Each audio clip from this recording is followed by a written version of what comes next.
Dog eat dog world out there. Whoa, eh, eh, eh, eh, eh. Dog eat dog world out there. Sniper. Hello, folks. George Hanson, the coach of pugilism. You know, it's Black History Month. We have a great one for you today. We have featherweight Shannel, the sniper Butler, fighting out of Philadelphia, who will be on the undercard February 22nd in Detroit.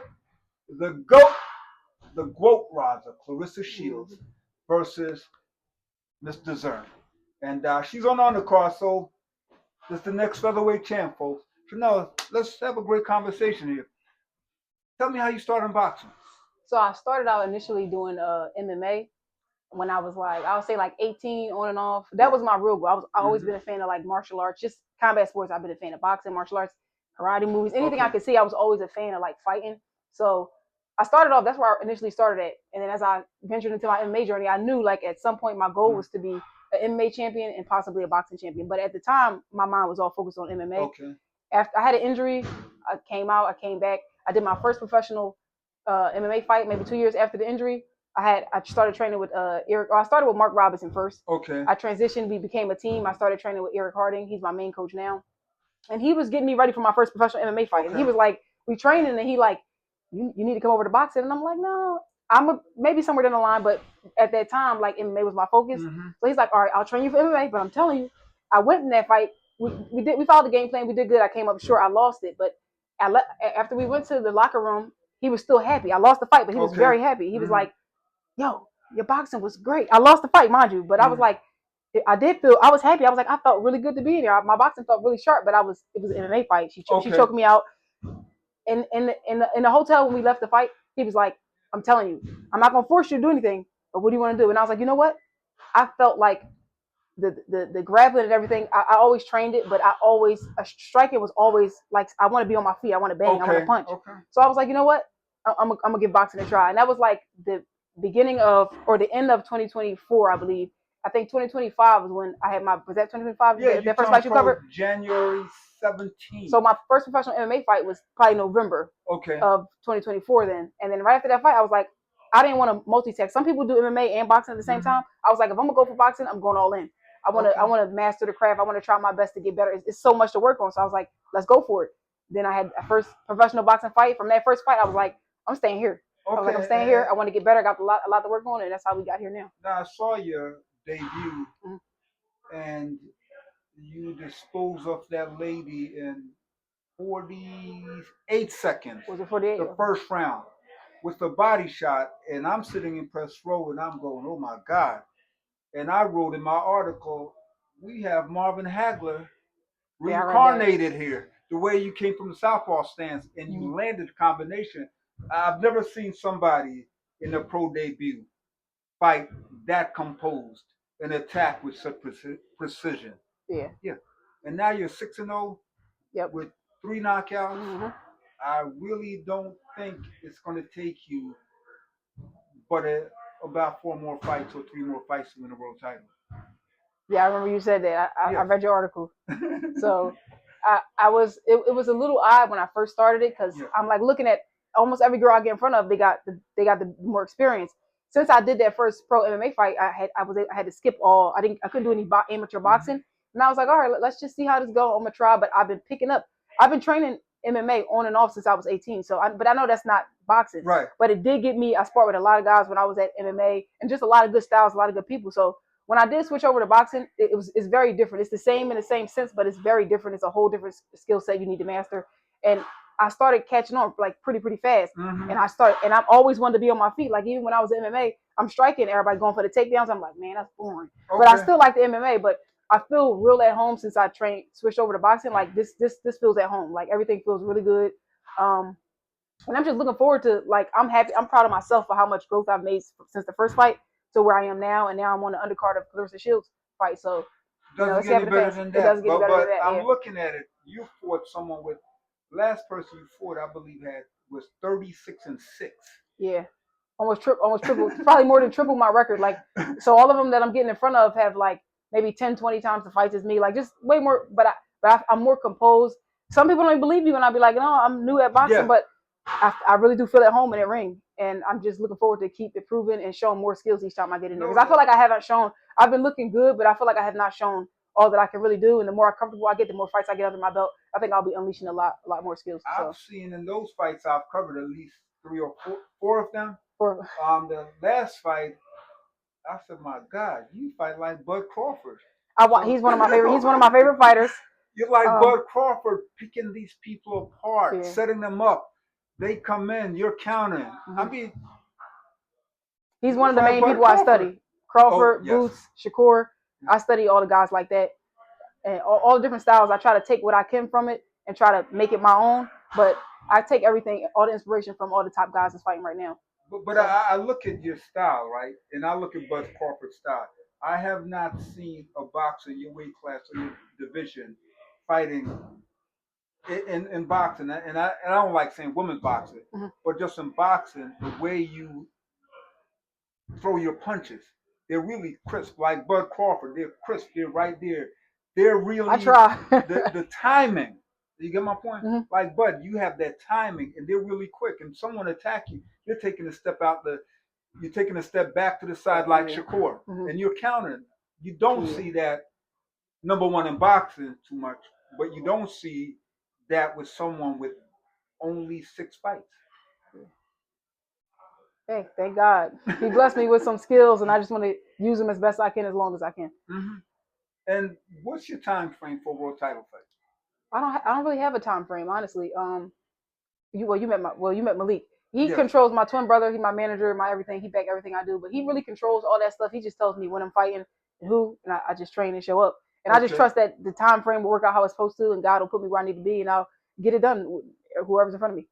And I think at the pace I'm going now, and like I'm getting all the proper opponents in front of me to set me up there. So I just trust everything that they're doing. I trust their decisions, and I think I'll get there.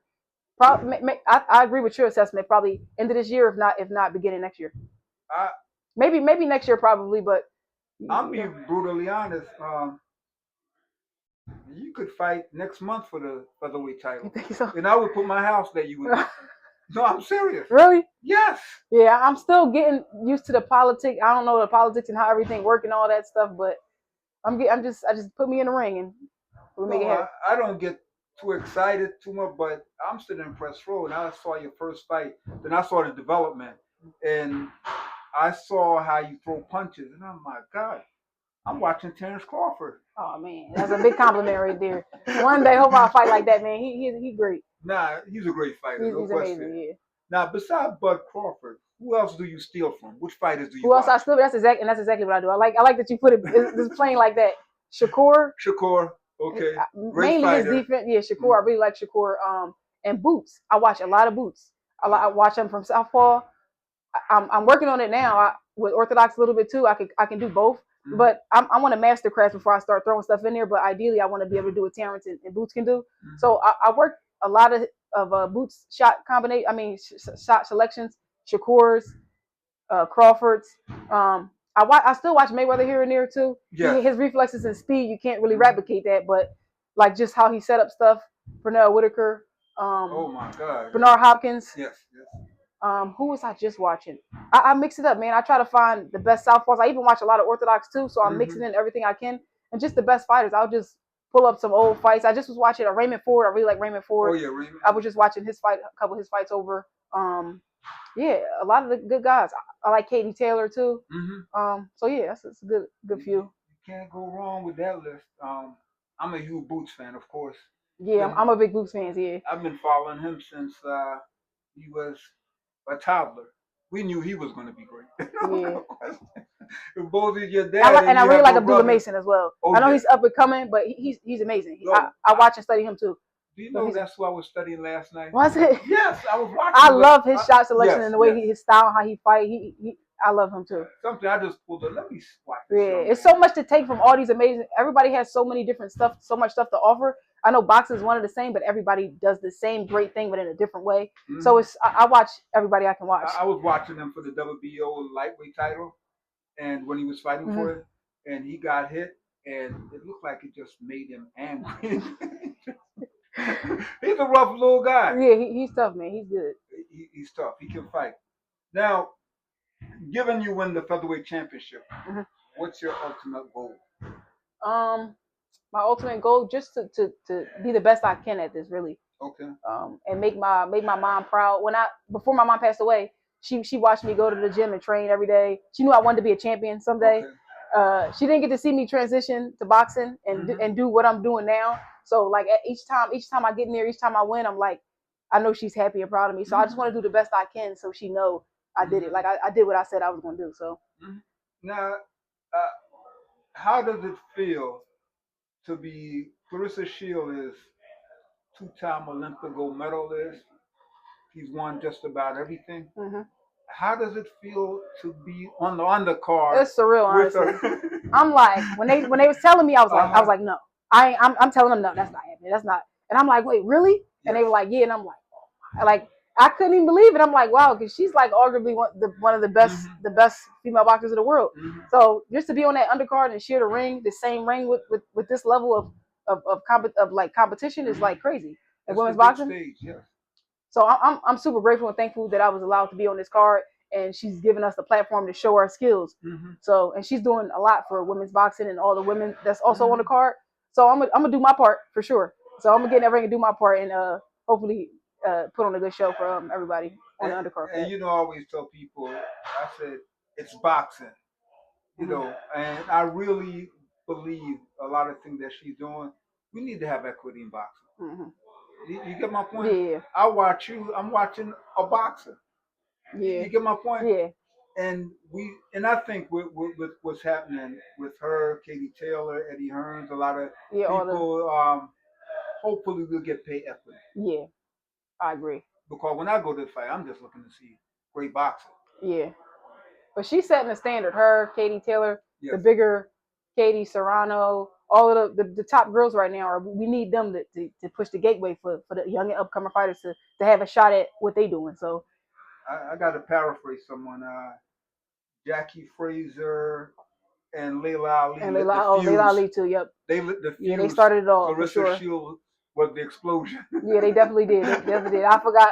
Thank you for. And even before them. Yeah, my mind just thinking about the current ones right now, but definitely Jackie Fraser and Layla Ali too as well. Yes. So, what's the strategy for this fight coming up? Have you watched your opponent? I watched footage. I watched her Serrano fight, the one after that. So I watched a good amount of footage on her. My game plan is just to do what I do. I think I'm better than her in every area. She has the experience. You know, she's the vet. You know, accomplished. She got good fights. She's tough. She's a tough girl, but I don't think it's gonna be a problem for me at all. I think I'm a better boxer. Okay. You know, no matter how you cut it.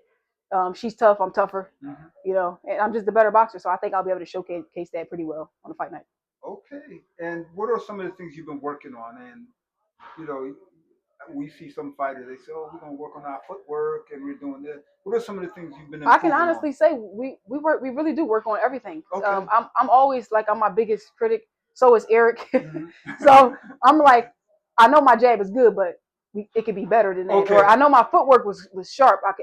But it could be better than that. So I know inside I'm good, but I could be better. I could sharpen up. My defense is great, but so we work on everything, and each time we spar, we're like, you know what, we could have used more of this. So we're not necessarily working on nothing specific for the person. We're working on getting me better than I was the previous round and the previous round. So it's more so that I think I already have the skills to beat her. It's just about sharpening everything that I plan to use, because I can take advantage of whatever she gives me. So.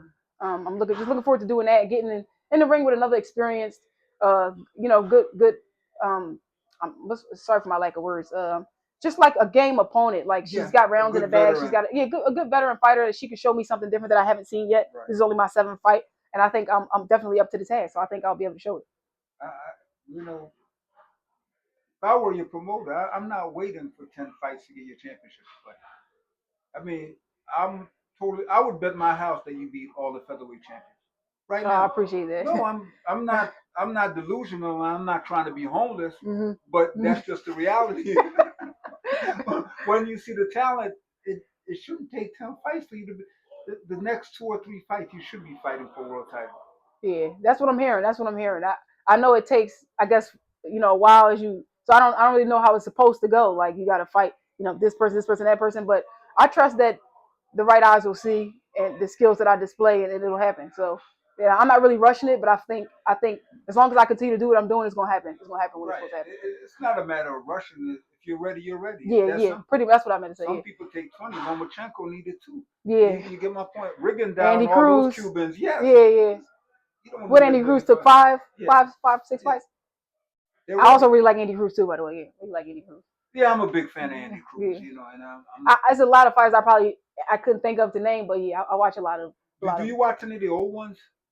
Yeah. I'm a Ray Leonard, Tommy. We was just watching the Holyfield versus Buster Douglas fight. Oh. We just had that on the screen yesterday. Mm-hmm. So we watched some of the Eric and Mark always putting on like old school. It's another fight. I can't think of the name, but it was Mayweather versus another guy. It was Floyd, Pretty Boy Floyd days. Mm-hmm. It was like I forget the guy's name, but he gave him a really, really good fight. And we were just studying like just old stuff like that. Mm-hmm. I said Pernell Whitaker, and then there was one more. I'm trying to think. Marvin Hagler, I believe they had on. God. Yeah, I like the style of a lot of the old boxers. Yes. You're not seeing some of that stuff that because the new age boxing is a bit different from how they fought. And when I take notes and I'm like, oh, they threw stuff differently, like the way they threw their jabs, and I'm like, okay, nobody's expecting us to fight like that. We all with the sharp. But I draw a lot of inspiration from that too. So hopefully I can implement it in my game at some point if I study and work a little harder at it. You can't go wrong studying Marvelous Marvin Hagler and Pernell Whitaker. Yep. I'm a Tommy Hearns. Sugar Ray Leonard. I'm sorry. Ray Leonard fanatic. Sugar Ray Leonard. I was just watching him. Me and Malik you just made me think of it. Because I be watching so many. Sugar Ray Leonard. We was just watching him. His punch selection, his combination, his speed. He was amazing too. I'm still in awe because I think I watch Ray Leonard fights and Hearns and all these old guys. I watch at least 2 hours of fight from every night. But I'll find myself going back to Ray just to see how can you throw those combinations like that. He was different. He really was. I'm watching that tonight. You just how can you throw combinations like that? I just sit back and I'm amazed. Yeah, me too. But that's good. Besides boxing, what's your ultimate goal? Besides boxing? 20 years, 30 years from now. Oh, settle down with my family. Okay. I'm big on family. Okay. I'm big on God. So I'm grateful for every opportunity I get just to be healthy and able to be able to do this is truly a blessing. So when I'm done boxing, just spend time with my family, my loved ones. That's mostly what I do when I'm not training. Just hang out with my family, my nieces and nephews. I'm a big family person. So just creating a better life for myself and for them. Okay. And help as many people as I can along the way. Are you going to continue in boxing as a trainer or manager? I think I would definitely like to. Yeah, I would definitely like to. I don't know if I'm a good teacher. I'll try. But because you can do it, but some people don't really teach that well. I would try. I think I would still keep my foot in the door of boxing. And knowing what you know about today's society and life, right? Mm-hmm. What would you say to all the young people who have a dream? Because you truly are fulfilling your dream. That in this thing called life, it takes you up, down, around the corner, and you really just have to stay consistent. You can't not get it if you don't stop going after it. Mm-hmm. So, like for me, I really didn't think I would end up here. Where I'm at right now, I really didn't. I thought I'm going to be UFC champion of the world. Mm-hmm. I thought maybe boxing was a possibility. I loved combat sports, but sometimes it's the same road, but you're on the wrong side. So I'm like, I just kept following the passion of fighting. I kept following that. And MMA wasn't really getting me where I wanted to go, but I never stopped. I kept training. I said, I'm gonna be something. I'm gonna be somebody's champion. Mm-hmm. So I just kept, and I had I had surgeries. My mom was sick. I had to keep stopping. So I had a whole bunch of stuff that made me keep stopping. But I was like, I feel this in my heart. I'm supposed to be in a ring, in a cage, whatever it is, fighting. And I just never stopped going after it. And here I am. Man, so. Well, last questions. What can we expect on the 22nd? A masterclass. A boxing masterclass. I think I have a lot of skills. I respect the opponent. I think she's great and she's tough. I just think boxing is boxing and it is levels to it. And I think I'm going to show that. Okay. Well, it's been a great interview. Thank you. I really appreciate you having me. No, the reality, they're gonna call me a handsome Damos because you're gonna win a world title. Thank you. At least one. I don't say a. I say several. Thank you. I really appreciate that. I can see you dominating featherweight, junior lightweight. That's the goal. After I do my thing here, that's the goal, to go up to the next one and try to do what all the other greats accomplished. Katie Taylor, Yes. Serrano, Clarissa. Yes. You know, that's the goal. So and to your promoter, I don't see why you need one more year. This is going to be your 7th fight, right? yeah, this will be our 7th fight. The 10th fight, you should be fighting for a world title. It might play out that way. You Let's can see. beat the current featherweight champion and the current lightweight champion. So People will see soon. So just there stay you tuned have in. it, folks, and you have it from Shannel, the sniper Butler, the next superstar coming out of Philadelphia. We already have Duran Buchanan. This lady's coming out and she's fighting on the 22nd. Please tune in. Thank you. Continue to watch Boxing 396. Thank you. Why won't you cease fire? Fire, still a fire. Dingy man sing sniper. Sniper, never sniper. Say them nah cease fire. Fire, still a fire. Whoa, exercise your mind and let your energy flow. Fitness in this time is the way to go, cause we can't bow down to illusion. Living in a world of confusion. It's a dog eat dog world. Oh, it's a dog